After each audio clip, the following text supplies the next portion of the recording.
What is up, guys, and welcome back to another video. Before we start it though, let me tell you something really quickly about my new logo. Let me know what you like the most in the comments below. I'm gonna say like for this, like for that, and yada yada yada. Just like it so I know which one I should change it to, because I want to hear your opinions. Anyways, back to the video, guys, and it's 10 guys that need to win the WWE Championship or the Universal Championship, because these guys need to win a World Championship in the WWE. Number 10, Bobby Roode. Bobby Roode has finally made his NXT debut last week, but it doesn't mean he can't be on this list. Roode was a champion all around the world, most notably the TNA World Champion. The fact that a theme song got Roode over with the WWE is incredible, but just wait, because his in-ring skills and mic skills are going to get him even further. Bobby Roode will for sure make an impact on the NXT roster, but when he makes his main roster debut, I would love to see him win the WWE or Universal Championship. Bobby Roode reminds many people of Triple H, and that's a good thing because he is a multiple-time world champion. Number 9, The New Day. The New Day days as a faction and tag team are coming to an end in the future. I'm not entirely sure if it will be a month or even a year, but I am a psychic and I see them moving on into singles competition. Many people believed before that they formed as a group, either Big E or Kofi Kingston should have been the world champion by this time, but it never quite happened. Well, whenever they break up, it will be the perfect time for all three men to go after the most important title. I want to see one of them win the Money in the Bank briefcase, and then jealousy starts to build between the other members. As soon as they cash in, I want a triple threat between these three men, and it will be as big as a Shield triple threat in my opinion. Number 8, Bray Wyatt. When Bray Wyatt was drafted to SmackDown, many people assumed that he was going to feud with Dean Ambrose over the WWE title. Instead, Ziggler was given that feud, and it is rumored that after he is done with Ziggler, AJ will be getting his opportunity at the title. All this is confusing because Bray Wyatt was drafted as SmackDown's 5th overall pick, so you would think that he's a top star, but no. And what's even worse is they paired him again with Eric Rowan.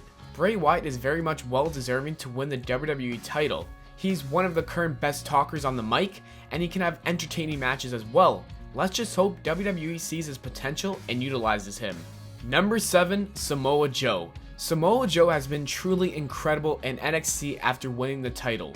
I bet Vince McMahon is stoked that his name involves the word Samoa, aka Roman Reigns, aka close enough to The Rock. But seriously, Samoa Joe has done a great job as being the NXT champion, and I think as soon as his feud with Shinsuke Nakamura is over, I think he will be ready for the main roster, and better yet, the WWE Championship. Samoa Joe has won so many titles around the world, the WWE Championship would be a great addition. Number 6, Rusev.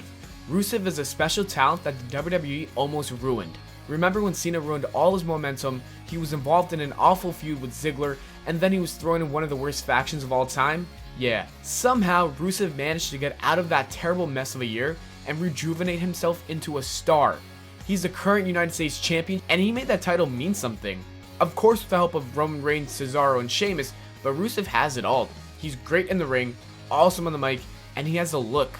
Oh, and he has a stunning wife of a manager. The one thing I see the WWE is worrying about is ratings. Well, who cares about the ratings because Rude is amazing. Number 5, Cesaro. How many times do I or basically any other person who watches WWE have to say #push Cesaro? Cesaro is one of the best performers in the ring while having much improved mic skills, yet he cannot seem to win a world championship for some reason. Cesaro is more than ready and more than deserving to win the world championship. What is the WWE waiting for? It's probably because he's not American, because you know, Vince, you know you have to be at least from America or at least Canada or you won't be the world champion. Oh god, how much I hate Vince's logic. I just hate him. I hate him. Number 4, Finn Balor. Finn Balor made one of the greatest main roster debuts of all time. Balor did the unthinkable, and that was defeating Roman Reigns to become the #1 contender for the WWE Universal Championship match at SummerSlam against Seth Rollins. How many people can say that they've done that?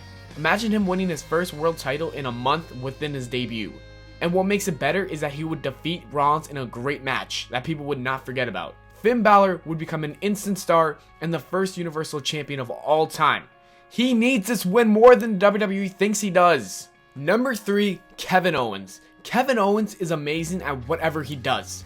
Whether it be in the ring or on the mic, people are very entertained when he is on the screen. His feud with Sami Zayn also proved many things such as how great he is at being able to tell a story in the ring. A lot of wrestlers are missing that, which is why it is awesome to have.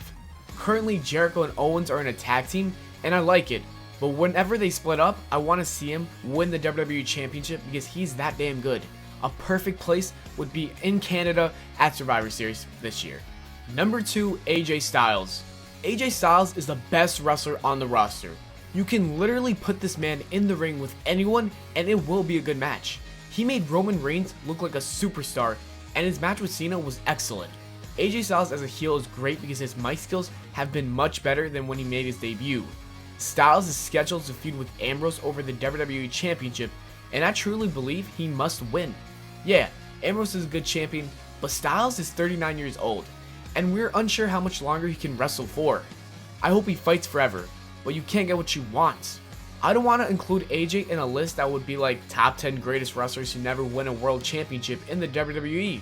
Plus, AJ has held almost every title in the world but the WWE Championship. That is the last thing on his bucket list. And number 1, Shinsuke Nakamura. Wherever Shinsuke Nakamura wrestles, his King of Strong style shines across the world. When he was brought over to the WWE, many feared he would be a watered down version of his old self. Many were wrong. A lot of speculation is pointing towards him becoming the next NXT champion at TakeOver, but ultimately, that title needs to lead to a future world championship on the main roster. As always, thanks for watching the video, guys. I hope you all enjoyed. If you did, leave a like and subscribe for more. Don't forget to follow me on Twitter at WWE Plana. I post some great stuff there. Also, check out my other channel, Official Life Facts. Don't forget to vote for a new logo. Take care and spike your hair. I like the way you